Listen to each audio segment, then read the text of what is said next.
Toby is a tram engine. He has cow catchers and side plates and doesn't look like a steam engine at all.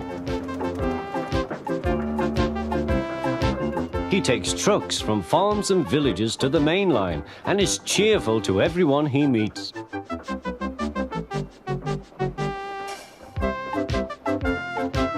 He has a coach called Henrietta, who has seen better days. "It's not fair at all," she grumbles, remembering that she used to be full and 9 trucks would rattle behind her.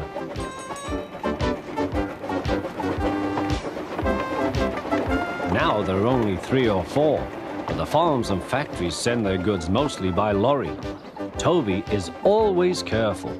The cars, buses and lorries often have accidents. Toby hasn't had an accident for years. The buses are crowded and Henrietta is empty.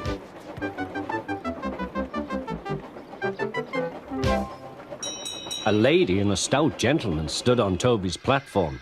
He was, of course, the Fat Controller, but Toby didn't know this yet. "Come on, Grandfather," cried the children. "Do look at this engine." "That's a tram engine, Stephen," said the Fat Controller. "Is it electric?" asked Bridget. "Whoosh!" hissed Toby. "Shh, shh," said her brother. "You've offended him." "But trams are electric, aren't they?" "They are mostly, but this is a steam tram." "May we go in it, Grandfather? Please?" "Stop," said the Fat Controller to the guard. They all scrambled into Henrietta. "Hip, hip, hooray!" chanted Henrietta. But Toby did not sing. "Electric indeed! Electric indeed!" he snorted. He was very hurt. "What is your name?" asked the Fat Controller. "Toby, sir." "Thank you, Toby, for a very nice ride." "Thank you, sir," said Toby. He felt better now. This gentleman, he thought, is a gentleman who knows how to speak to engines. The children came every day for a fortnight. Sometimes they rode with the guard, sometimes in empty trucks. On the last day of all, the driver invited them into his cab. All were sorry when they had to go away. And the Fat Controller and his family thanked everyone. "Come again soon," replied Toby. We will," called the children. And they waved till Toby was out of sight.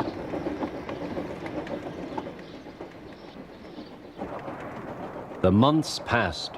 Toby had few trucks and fewer passengers.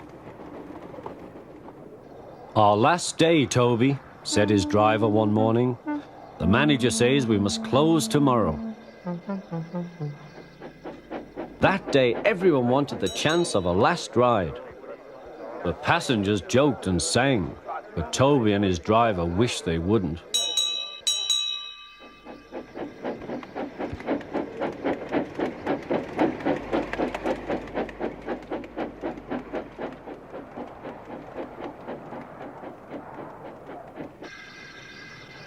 "Goodbye, Toby," said the passengers afterwards. "We are sorry your line is closing down." "So am I," said Toby. Nobody wants me, Toby thought, and went on happily to sleep. Next morning, the shed was flung open, and he woke with a start to see his driver waving a piece of paper. "Wake up, Toby," they shouted, "and listen to this. It's a letter from the stout gentleman." Toby listened but I mustn't tell you any more, or I shall spoil the next story.